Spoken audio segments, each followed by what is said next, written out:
이란이 지금처럼 급격히 흔들리는 이유를 단순히 제재나 시위로만 설명하면 본질을 놓치게 됩니다. 결정적 원인은 이란 경제가 오랫동안 유지해온 비공식 통화 네트워크가 한계에 도달했기 때문입니다. 이란은 달러 결제가 막힌 이후에도 중동과 중앙아시아를 잇는 환치기망과 실물교역 결제를 통해 외화를 우회 조달해 왔습니다. 문제는 이 구조가 소수 권력층과 연결된 상인 중운사 조직 중심으로 굳어지며 국가 재정과 분리됐다는 점입니다. 정부가 공식 환율을 아무리 조정해도 실제 시장에서 돌아가는 달러 흐름을 통제하지 못하는 이중 경제가 완성된 것입니다. 여기에 혁명수비대가 군사 조직을 넘어 에너지, 항만, 건설, 물류를 장악하면서 경쟁과 효율이 사라졌고 외부 충격이 오면 흡수할 완충장치가 사라졌습니다. 즉 지금의 붕괴는 제재가 아니라 제재를 피해가던 내부 시스템이 먼저 무너진 결과입니다. 그래서인지 최근 해외 주요 외신을 매일 교차해 읽는 사람들 사이에서 요즘 이란 관련 기사들은 톤이 확연히 달라졌습니다. 시위라는 단어는 예전부터 있었지만 이번에는 확산 속도와 주체가 다르다는 점을 반복해서 강조합니다. 로이터는 테헤란과 주요 지방 도시에서 시위 규모가 며칠 사이 3배 이상으로 불어났다는 점을 전하며 단순한 정치 시위가 아니라 경제 기능 자체가 멈추기 시작한 신호로 해석했습니다. 블룸버그도 이란 리알화의 급락과 시장 거래 중단 사례를 함께 묶어 보도하면서 환율 그래프가 정치 안정성 지표를 앞질러 무너지고 있다는 점을 짚었습니다. 여기서 한국 시청자들이 주목해야 할 대목은 시위대의 구호가 아니라 계산서입니다. 환율과 물가, 수입 구조, 그리고 국가가 통제하지 못하는 자금 흐름이 동시에 붕괴되는 순간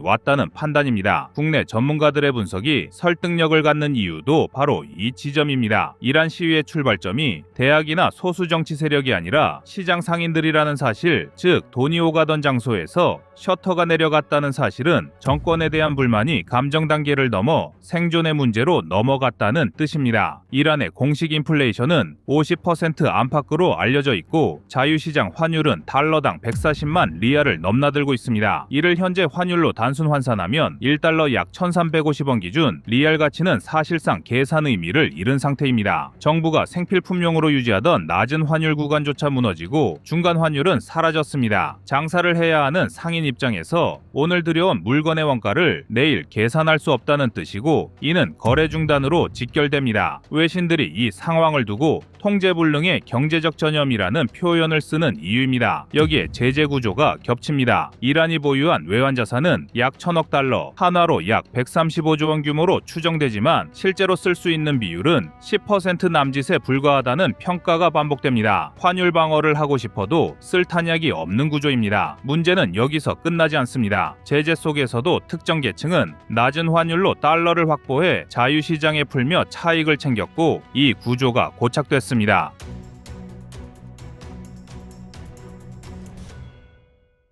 이란 고위층에서 언급된 환치기 문제는 단순 부패 이야기가 아니라 국가 통화 시스템이 이미 이중구조로 분리됐다는 증거입니다. 이런 상황에서 정부가 제시한 해법이 모든 환율을 시장에 맡기고 1인당 월 1000만 리알, 약 7달러, 한화로 9,000원대의 현금 보조를 지급하겠다는 방안이라는 점이 외신 분석의 핵심 반전으로 등장합니다. 이 수치는 한국 기준으로 보면 커피 2잔 값도 되지 않지만 이란 내부 가격 구조에서도 고기 한 그릇을 사기에는 부족한 수준입니다. 그래서 분노의 방향은 보조금 액수가 아니라 책임 회피로 향합니다. 경제를 망가뜨린 구조를 유지한 채 현금으로 덮으려 한다는 인식이 퍼진 겁니다. 이 지점에서 혁명수비대의 존재가 다시 부각됩니다. 과거에는 강경진압의 상징이었지만 지금은 외신들이 투입 여부 자체가 체제의 생존을 결정할 카드로 표현합니다. 트럼프가 시위대에 대한 유혈 진압 시 개입 가능성을 반복 언급한 것도 이 계산을 자극합니다. 미국의 발언이 옳고 그름을 떠나 이란 권력층 내부에 공포 변수를 추가했다는 점은 부정하기 어렵습니다. 실제로 고위층 일부가 해외 이주와 자산 이전을 검토하고 있다는 보도가 나오는 이유도 여기 있습니다. 외신들은 이 상황을 1979년 혁명과 단순 비교하지 않습니다. 오히려 결정적 차이로 시장의 위치를 지목합니다. 과거에는 시장이 혁명 세력을 밀어 올렸다면 지금은 그 혁명 세력이 만든 체제를 시장이 거부하고 있다는 점입니다. 한국적 시각에서 보면 이 장면은 낯설지 않습니다. 산업과 수출, 환율 안정이 무너지면 정치 구호보다 먼저 생활이 흔들린다는 경험을 상황을 우리는 여러 차례 봐왔습니다. 그래서 이번 이란 사태는 중동 뉴스가 아니라 구조 붕괴의 교과서로 읽힙니다. 돈의 흐름이 끊기는 순간 무장 조직도 종교 권위도 정치 이념도 시장의 셔터 하나를 대신 열어주지 못합니다. 이 서론의 끝에서 던져야 할 질문은 이것입니다. 총과 구호가 아니라 환율과 시장이 무너질 때 국가는 무엇으로 버티는가? 그리고 이런 붕괴를 남의 일로만 볼 수 있는 나라는 과연 어디까지인가입니다. 또한 이란 사태를 관통하는 핵심은 시위의 격렬함이 아니라 국가가 감당해야 할 비용 구조가 이미 한계를 넘었다는 점입니다. 해외 주요 보도들이 공통적으로 짚는 것도 이 부분입니다. 지금 이란 정권 앞에 놓인 질문은 질서를 회복할 수 있느냐가 아니라 그 질서를 얼마나 오래 유지할 수 있느냐입니다. 병력과 무기는 여전히 존재하지만 그것을 움직이는데 필요한 연료와 급여, 보급을 뒷받침할 통화의 신뢰가 무너졌습니다. 이란의 통화인 리알화는 하루 단위로 가치가 달라지고 달러는 구할 수 없습니다. 그래서 진압작전은 군사 문제가 아니라 재정 문제로 바뀌었습니다. 병력을 하루 더 투입할수록 통제 비용은 기하급수적으로 늘어나고 그 부담은 고스란히 환율과 물가로 돌아옵니다. 지금 이란이 이렇게까지 급격히 흔들리는 이유를 단순히 제재, 시위, 환율 폭락으로 설명하면 절반만 보는 셈입니다. 더 근본적인 원인은 이란 국가 운영 구조가 수치로 확인될 만큼 이미 오래전에 기능 한계에 도달했다는 점입니다. 이란은 제재가 본격화된 2012년 이후 정상적인 재정국가 모델을 유지하지 못했습니다. 국제통화기금 자료를 보면 이란의 명목 GDP는 2011년 약 5,900억 달러 수준에서 2020년 2,300억 달러 안팎으로 반토막 났고 1인당 GDP는 같은 기간 약 7,700달러에서 2,700달러 수준으로 급락했습니다. 문제는 이 수치가 단순한 경기 변동이 아니라 구조 붕괴의 결과라는 점입니다. 이란의 가장 치명적인 구조적 문제는 국가 예산이 더 이상 국가를 통해 순환하지 않는다는 데 있습니다. 이란 정부의 공식 예산 규모는 최근 기준 약 5천조 리알, 달러 환산 시 약 350에서 400억 달러 수준으로 추정되지만 실제 경제에서 움직이는 자금은 이보다 훨씬 큽니다. 석유가스, 항만물류, 대형 건설, 수입 유통의 상당 부분이 정부 회계 바깥에서 돌아가기 때문입니다. 이란 의회 감사 보고서에 따르면 국영기업과 중후경기관, 종교재단, 군 관련 기업이 관리하는 자산 규모는 GDP의 50% 이상으로 추정됩니다. 중앙정부가 통제하지 못하는 경제가 국가 경제 절반을 넘는다는 뜻입니다. 특히 혁명수비대와 연결된 경제 네트워크는 이란 경제의 병렬 구조를 상징합니다. 에너지, 항만, 통신, 대형 토목사업 상당수가 이 네트워크를 통해 집행되며 수익은 공식 세입으로 환류되지 않습니다. 그 결과 중앙정부의 세입 비중은 GDP 대비 6에서 7% 수준에 머물고 있습니다. 비교하면 한국은 약 26%, OECD 평균은 33% 수준입니다. 국가는 세금을 걷지 못하면 정책을 집행할 수 없습니다. 이란이 보조금, 환율 통제, 가격 규제만 반복하는 이유도 구조조정에 필요한 재정 여력이 없기 때문입니다. 이 병렬 구조는 제재를 우회하는 데는 효과적이었지만 위기 대응 능력을 완전히 마비시켰습니다. 이란의 외환 보유액은 장부상 약 1,000억 달러, 한화 약 135조 원으로 추정되지만 실제 사용 가능한 비중은 10에서 15%에 불과합니다. 나머지는 해외 동결 자산이거나 결제 경로가 차단된 자금입니다. 환율 방어에 투입할 수 있는 달러가 150억 달러도 되지 않는 상황에서 연간 수익 규모는 700에서 800억 달러 수준입니다. 수입 결제만으로도 외환이 빠듯한 구조입니다. 이런 상태에서 다중환율 체계가 도입됐고 이는 또 다른 왜곡을 낳았습니다. 생필품용 공식 환율, 중공식 환율, 자유시장 환율이 동시에 존재하면서 가격 신호는 완전히 붕괴됐습니다. 일부 계층은 달러를 공식 환율로 배정받아 자유시장에 되팔아 연 100%가 넘는 환차익을 얻었고 이는 생산이나 고용으로 이어지지 않았습니다. 경제 전체로 보면 통화량은 늘었지만 실질 공급은 늘지 않았고 그 결과 인플레이션은 2023에서 2024년 기준 연 45에서 55% 수준에서 고착됐습니다. 여기에 인구 구조 문제가 겹칩니다. 이란의 평균 연령은 약 32세로 중동 국가 중에서도 젊은 편이며 매년 대학 졸업자가 약 100만 명 이상 배출됩니다. 그러나 민간 부문의 신규 일자리 창출은 연 30만 개 수준에 그칩니다. 청년 실업률은 공식 통계로 20% 안팎이지만 비공식 추정치는 수는 30%를 넘습니다. 고학력 청년층이 체제 안에서 흡수되지 못하고 있다는 뜻입니다. 이는 단순한 고용 문제가 아니라 사회 계약 자체가 붕괴되고 있다는 신호입니다. 또 하나의 수치가 이러한 상황을 설명합니다. 정부 지출 중 보조금 비중은 전체 예산의 25% 이상을 차지하지만 생산적 투자 비중은 10%에도 미치지 못합니다. 즉 국가는 미래를 만드는데 돈을 쓰지 못하고 현재 불만을 달래는데 대부분의 자원을 소모하고 있습니다. 이런 구조에서는 시간이 갈수록 비용은 늘고 효과는 줄어듭니다. 결국 지금 이란에서 벌어지는 사태는 갑작스러운 위기가 아니라 수치로 이미 예고된 붕괴가 표면화된 결과입니다. GDP, 세입 비율, 외환 가용액, 청년 고용, 투자 비중 어느 하나도 정상 국가의 최소 기준을 충족하지 못하고 있습니다. 환율 폭등과 시장 마비는 원인이 아니라 마지막 경고입니다. 이란은 지금 경제 위기를 겪고 있는 것이 아니라 국가 운영 모델의 유효 기간이 끝났다는 신호를 동시에 맞고 있습니다. 이 구조가 바뀌지 않는 한 어떤 보조금이나 진압도 시간을 조금 늦출 뿐 방향을 바꾸지는 못합니다.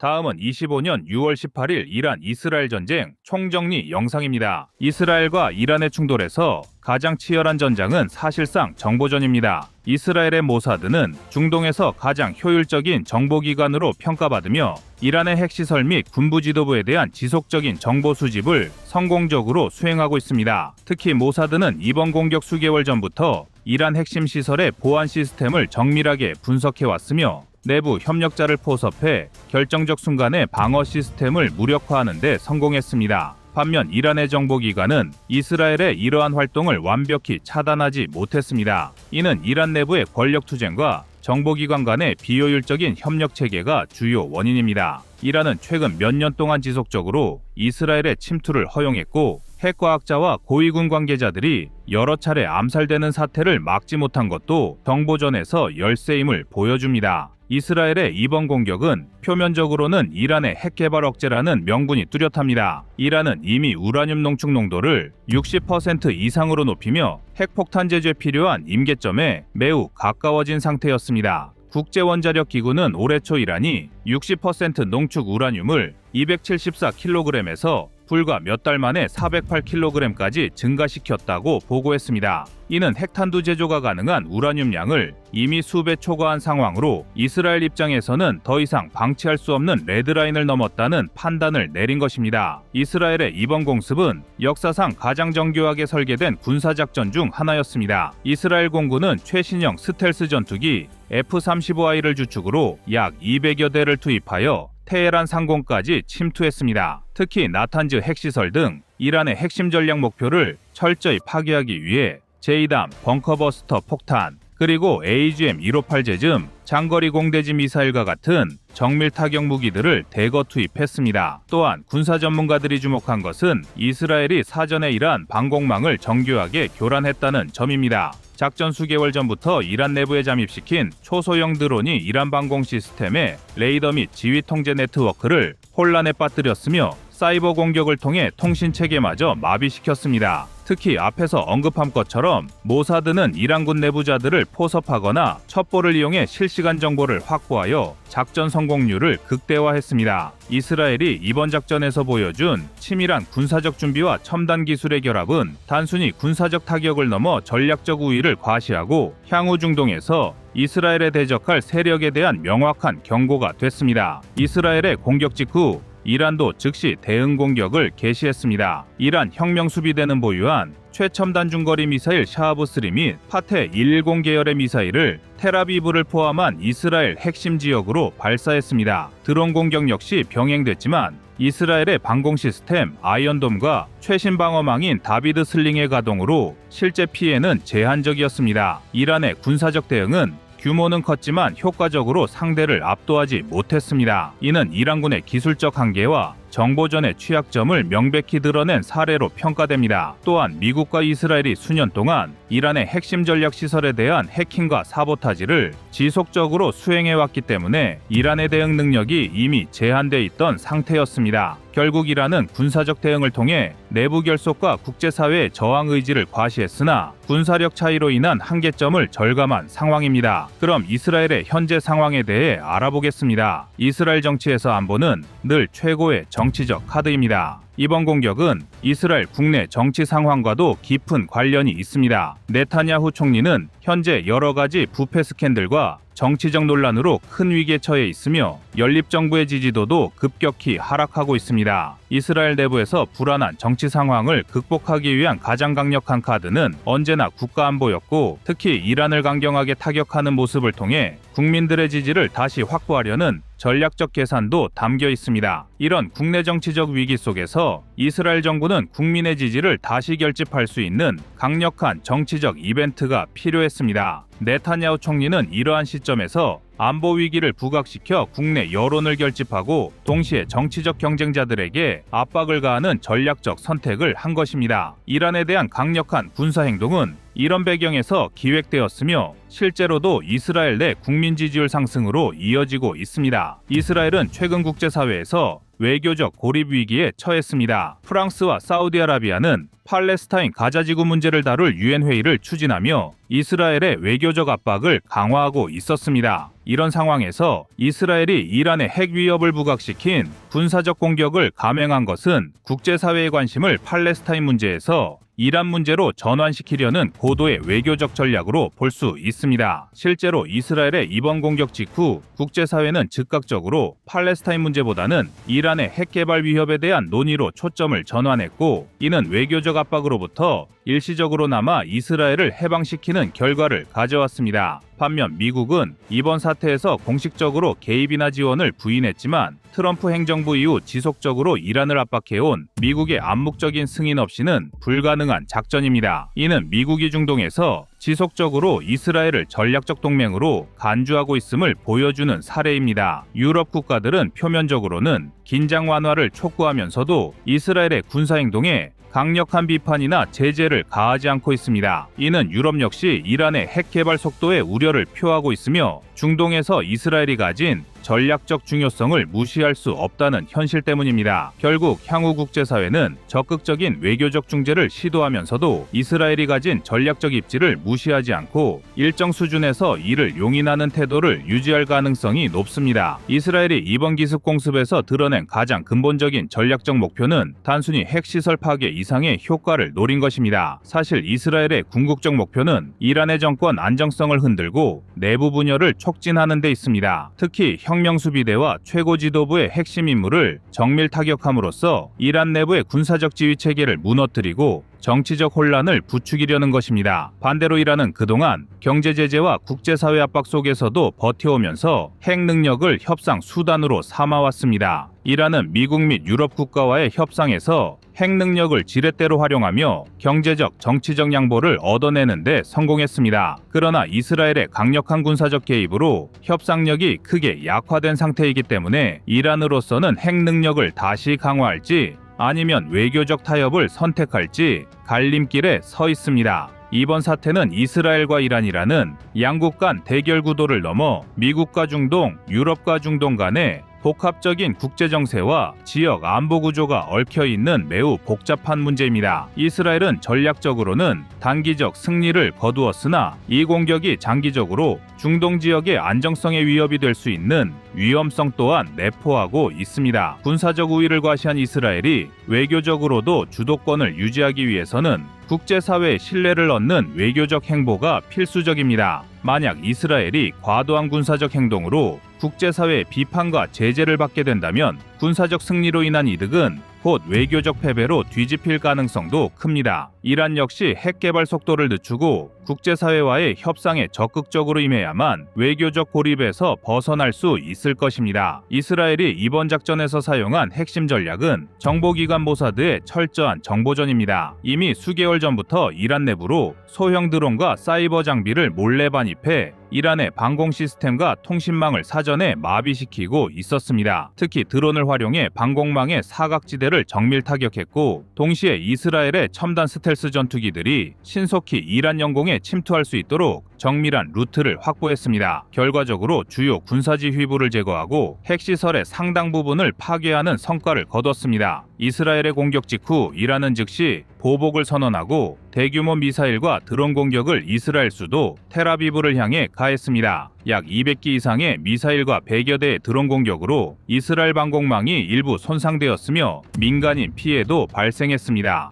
그러나 이스라엘은 아이언돔과 같은 첨단 방어 체계를 최대한 가동하여 피해를 최소화하였습니다. 양국 모두 심각한 피해를 입었지만 전면적인 지상전까지 갈 가능성은 희박합니다. 최근 국제사회는 이스라엘의 팔레스타인 가자지구 정책을 비판하며 프랑스와 사우디아라비아가 중심이 된 유엔 논의를 통해 이스라엘을 외교적으로 압박하는 움직임을 보이고 있었습니다. 이런 상황에서 이스라엘은 외교적 왕따가 되는 위기를 벗어나기 위해 군사적 위기를 부각하여 국제사회가 팔레스타인 문제에서 이란 문제로 관심을 돌리도록 전략적으로 선택한 것입니다. 이스라엘의 작전은 군사적 관점에서 매우 성공적이었습니다. 이란의 전략 자산과 핵 능력을 단기간에 상당히 감소시켰고 동시에 이란의 방역 능력까지도 일부 무력화하는 효과를 거뒀습니다. 이는 중동 내에서 이스라엘의 군사적 우위를 더욱 공고히 했으며 지역 내 다른 적대국들에 대한 강력한 경고 메시지가 되었습니다. 그럼 앞으로 이스라엘과 이란은 어떤 모습을 보일까요? 이스라엘의 이번 공격은 단순한 군사행동 이상의 정치적, 외교적 전략을 담고 있습니다. 군사 전문가들에 따르면 이스라엘은 이란의 핵능력 억제와 국내외 정치위기 탈출이라는 두 가지 목표를 달성했습니다. 하지만 이러한 강경한 선제 타격 전략이 장기적으로 중동의 안정에 어떤 영향을 미칠지는 신중한 평가가 필요합니다. 현재로서는 전면전 가능성이 낮지만 지속적인 긴장과 간헐적인 충돌은 피할 수 없을 것으로 보입니다.